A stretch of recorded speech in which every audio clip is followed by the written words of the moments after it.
professeur d'Anne Redouane, professeur de la faculté des sciences juridiques, économiques et sociales de Casablanca, responsable du module de mathématiques financières. La dernière fois, nous avons entamé le concept de capitalisation de plusieurs versements constants. J'avais donné 2 exercices qui avaient un tronc commun que j'avais écrit en jaune et une partie différente que j'avais écrite en vert. Le tronc commun, c'était que la personne, au profit de l'un de ses ayants droit, son fils ou sa fille, a effectué des versements périodiques, annuels dans ce cas-là, de valeur 15 000 dirhams, au taux de 5,5%. La partie verte du premier exercice, c'était sachant que le nombre de versements. Donc, dans l'exercice 1, j'avais donné le nombre de versements. Cette fois-ci, l'exercice 1', la différence, je garde le même énoncé, les mêmes conditions financières, seulement, au lieu de vous donner directement le nombre de versements, j'ai donné la date du premier versement et la date du deuxième versement, que j'ai pas choisi de façon aléatoire, pour ne pas perdre beaucoup de temps à faire les calculs. Ça veut dire quoi? Puisque la date c'est le 3 mai 2000. Nous avons la date du premier versement qui est, que je me rappelle bien, le 3 mai 2000.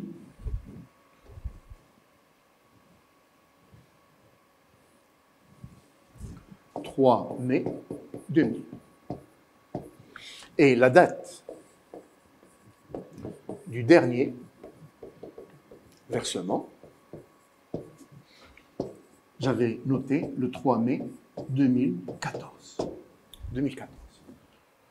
Ici, pour appliquer la formule Vn est égal à A, facteur de 1 plus I à la puissance n moins 1 sur I, je vous rappelle que n représentait le nombre de versements. Or, dans cet exercice, je n'ai pas donné le nombre de versements. Mais qu'est-ce que j'ai donné? J'ai donné la date des versements. À partir de cette date, je vais déduire la durée. Le dernier versement a été fait en 2014. Le premier en 2000. Donc, quelle est la durée de cette opération financière? Elle est de 14 ans. Ça, c'est la durée. Or, nous avons vu, la séance dernière, que le nombre de versements est toujours égal à la durée plus 1.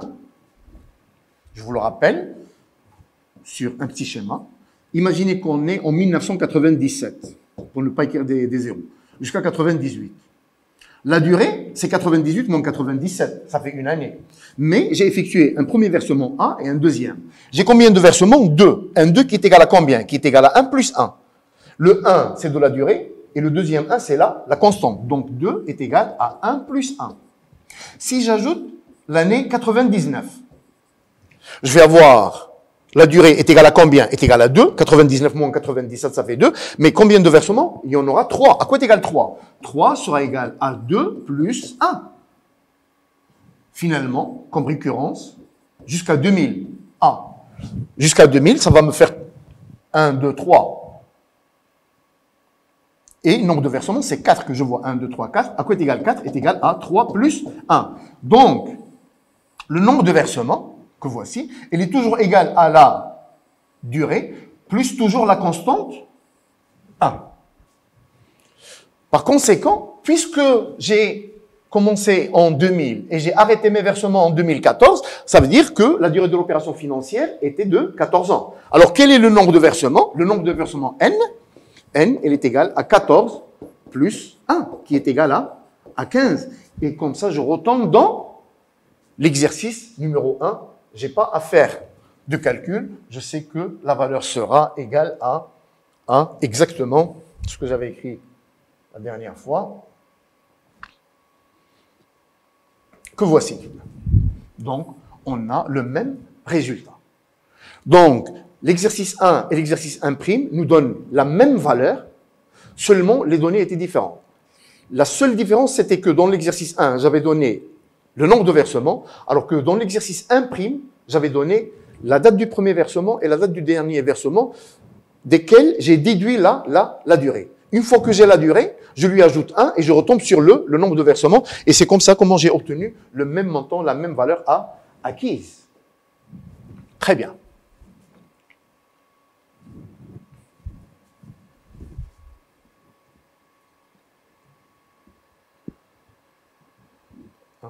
Non, note.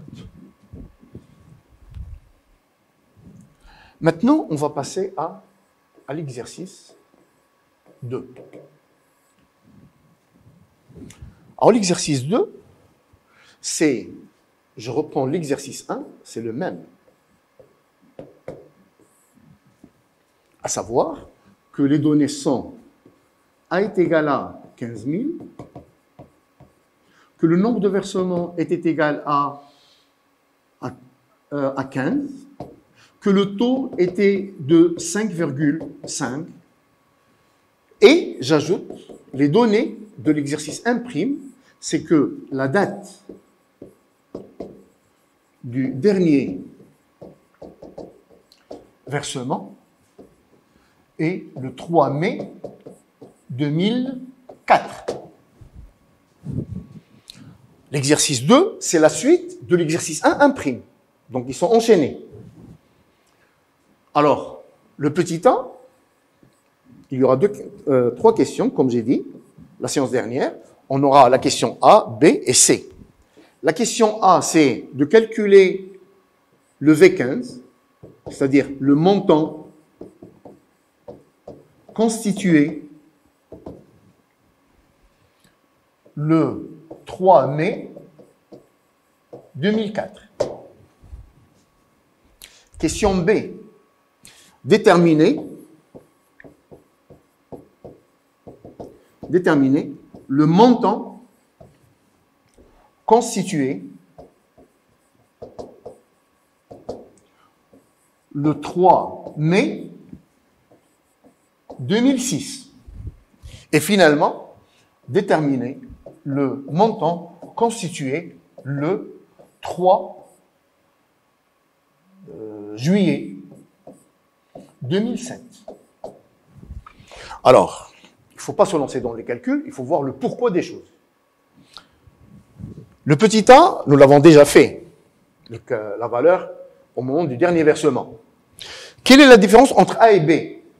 La différence entre A et B, c'est que nous avons changé l'année. Sans oublier que c'est écrit là, la date du dernier versement est le 3 mai.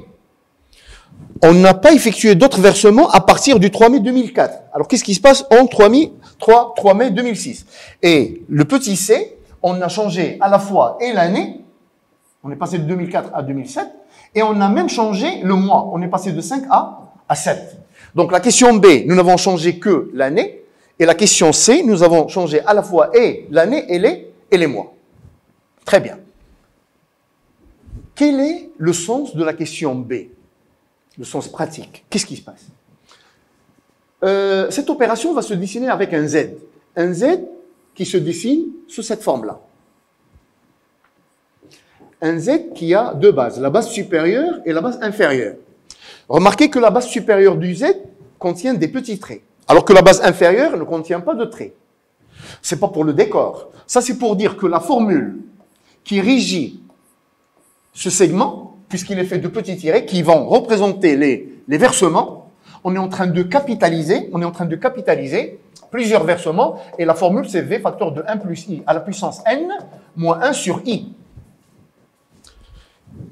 La base inférieure de ce Z, qui est beaucoup plus petite, ne contient pas de petits traits. Quel est le sens de ce schéma? Ça veut dire que je suis en train de capitaliser un seul capital. Et la valeur acquise d'un seul capital, c'est C facteur de 1 plus I à la puissance N. Remarquez, on n'est pas à l'école primaire en train de faire des petits dessins, mais chaque dessin représente une opération financière. Chaque opération financière, elle est représentée par une formule. Donc, mon Z, elle est faite de deux bases. Une base supérieure qui traduit la capitalisation de plusieurs versements, alors que la base inférieure traduit la capitalisation d'un seul capital. Ce sont deux formules différentes. Alors, application à l'exercice 2, question B. Mon Z, comment je vais le dessiner?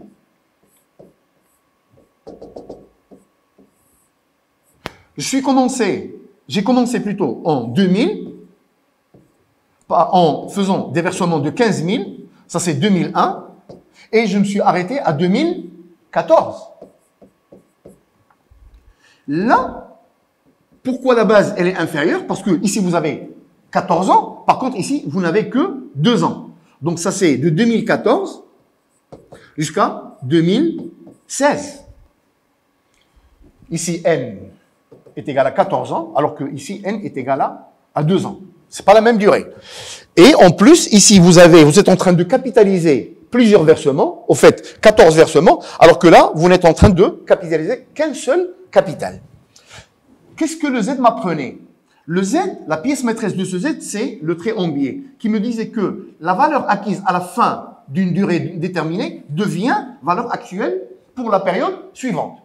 Donc, en 2014, moi, j'avais le V14, le V15. C'est N plus 1. Le V15. Ce V15 qui était valeur acquise est devenu valeur actuelle pour les 2 ans à venir. Ça veut dire quoi? Ça veut dire que combien je vais retirer d'argent? Ben, je vais retirer mon capital V15 et je dois appliquer la formule. C'est le C facteur de 1 plus I à la puissance N. Le V15 qui était valeur acquise est devenu un seul capital. Et sa valeur, maintenant, c'est V15 facteur de 1 plus I à la puissance 2. Et là, c'est l'un des concepts les plus importants. Ici, on est en train de parler du retrait. L'exercice 1, c'était les versements. Et la question B, c'est quand est-ce que je vais retirer? Je peux vous donner un exemple très rapide, faute de temps. Imaginez que en 2014, un papa va avoir 60 ans. Ça veut dire qu'il doit arrêter les versements. Il va être retraité. Son fils, si le contrat, c'est un contrat d'assurance pour les études. Imaginez que lorsque lui va avoir 60 ans, son fils a à peine 16 ans. Or, l'argent est cumulé jusqu'à la majorité de l'enfant, jusqu'à ses 18 ans. Ça veut dire qu'il lui reste encore 2 ans. Donc, qu'est-ce que c'est que 2014? C'est l'arrêt des versements à cause de la retraite de son père, mais arrêter, c'est pas retirer. Le retrait ne se fera que 2 ans après, lorsque l'enfant va avoir 18 ans. Merci de votre attention. La suite, ça sera la séance prochaine, où on va faire le rappel et la suite de cet exercice. Merci.